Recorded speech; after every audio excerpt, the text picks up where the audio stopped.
Hey guys, I decided to do some of my show some of my favorite music discs that I own. So here we go. First off, Tom Petty and the Heartbreakers, "Running Down a Dream." Peter Bogdanovich, I believe, directed this thing, and it's a documentary that goes through kind of how Tom Petty started, all the various albums he made, and shows some concert footage. It's really quite interesting, and I enjoy it quite a bit. Next up is Peter Gabriel's "Growing Up." This is a live concert that he did some years ago. Of course, Gabriel used to be in Genesis. This has just got some favorite songs of mine out here that he's done. "Here Comes the Flood," "Salisbury Hill," "Red Rain." Got a lot of them on here actually, and I really like his concerts. How he does them. Has a lot of things visually, so it's a very visual concert. I enjoyed it quite a bit. Another one that I like a lot is The Who. This one's Tommy and Quadrophenia, both live. So I don't know if you can read this, but it's got some live hits on it, and then also some extras on Quadrophenia, as well as Tommy. And these are actually The Who doing this, not guest stars as they have had done in other times. So, well, I take it back. There are some guest stars on both of these. Phil Collins, Billy Idol, Elton John, Patti LaBelle, Steve Winwood, and then others. Next up, Live Aid. This is the one from 1985. I remember watching this when it came on, and it was in two different continents. Just everybody was on this thing. Bob Dylan and Queen and Keith Richards and Elton John and Mick Jagger and Tom Petty, Crosby, Stills, Nash and Young. Phil Collins was on both sides of the country. Elvis Costello, you name it, they're on here. Really enjoyable concert. I'm glad to have this thing. It was kind of historic in the making. Speaking of historic, the next one's also that. Next one up is the concert for New York City.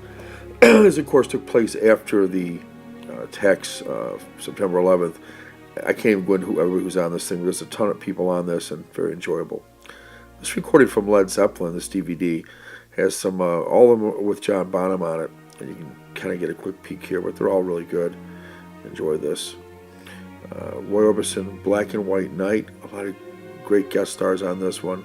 You have to like Roy Orbison, obviously, but I do, and it's recorded really nicely. The sound and the video are really crisp, and there's some great classics on here, including "Crying" and "Pretty Woman." And next is Elvis on Tour. This is another documentary similar to the Tom Petty, but this one just focuses in on one tour that Elvis Presley did. I'm a big Elvis fan, and I did enjoy seeing the behind-the-scenes footage more than I even enjoyed seeing him in concert. He was an interesting man. He had certainly an entourage that followed him around, and just was interesting to see. He was not at his peak here, obviously, and so it was interesting to see kind of the last days of the King. This Grey Whistle Test is really nice. The Old Grey Whistle Test was a TV show that was on in Britain, maybe still is. There's a ton of live talent here, seen in their early years. You got John Lennon and Leonard Skinner doing "Freebird" live. Elton John is making a young appearance. Just a lot of people on this thing. I highly recommend checking this one out if you have the ability to find this one. Next, Pink Floyd with "Pulse." This, of course, is the David Gilmour-led band. He and Roger Waters had a dispute, but great tracks on this. "Shine On You Crazy Diamond" sounds great. You've got the entirety of "Dark Side of the Moon," which is great, and then you've got "Wish You Were Here," "Comfortably Numb," and others. It's just a great album. Great visually also. The Eagles, the Farewell Tour, Farewell 1 Tour. This one live from Melbourne, Australia. To pardon my cold. Actually, I think it's more allergies. I had a dog visit this weekend and screwed me up. You can see the songs in here. I think you can read most of them. Great versions. They sound, for what it's worth, the Eagles always sound like the record. So if you like the record, you like bands that sound just like the record in concert, you'll like this. Hotel California does not sound like the record, but it sounds good. You'll recognize it. Next, Paul McCartney and Wings, "Rock Show." I remember watching this when I was a kid, I guess on TV or maybe on VHS or something. Certainly I had the album, and what a great album and what a great concert. Paul McCartney, it was really the first time he had come out from the Beatles' shadow, and really the first one to do so, other than George Harrison with Bangladesh concert. This one really kicked some butt. Speaking of kicking some butt, Elvis Presley came and did a kind of a comeback, I guess, TV show. It was after his movie career had ended. He hadn't really been in the recording studio for a while. Boy, he was really great on this, clad in leather and doing some great songs. Next is the only current person I think I have on the list, and that's Pink. This is just an incredible show that she puts on. If there's one artist I'd like to see in concert these days, I think it is Pink. She just does a fantastic job. Visually, the concert was great. Really hard to read this, but she does a kick-ass version of Bohemian Rhapsody, the Queen song, and she does the whole thing with her band. There's no overdubs and there's no playing a recording like Queen used to always do. They actually sing it. I'll tell you what, they sound great, and every song on here is good. Next, a classic, Martin Scorsese's documentation of the band's last concert called The Last Waltz. Tons of guest stars, including Bob Dylan, Joni Mitchell, Neil Young, Eric Clapton, Van Morrison, and of course the band doing some of their classic songs. The Night They Drove Old Dixie Down, Caravan, and many, many others. A great recording and beautiful concert. This one I love, The Grateful Dead, the closing of Winterland. By the way, these are in some sort of order, so I'm going toward the ones I like the best as I go on. This one, for a concert, you've just got 3 discs and tons of bonus material. It's got just about all the songs I love from the Grateful Dead. Well, I can't say that, but it's got a lot of them anyway. Grateful Dead made a lot of songs, but this is great. This is the closing of Winterland. It took place on New Year's Eve, 1978, and it was a hell of a long show. I think they played not only past midnight. I think the show started around midnight. They ended up something like 7 a.m. in the morning. Next is the history of rock and roll. It's like 4 or 5 DVDs, I think. 10 titanic hours of the greatest rock extravaganza ever.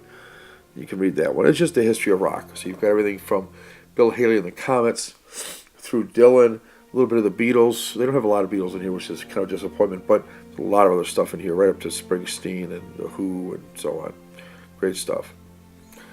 Here's an oldie but a good collection. My dad gave me this. It's like 7 DVDs worth.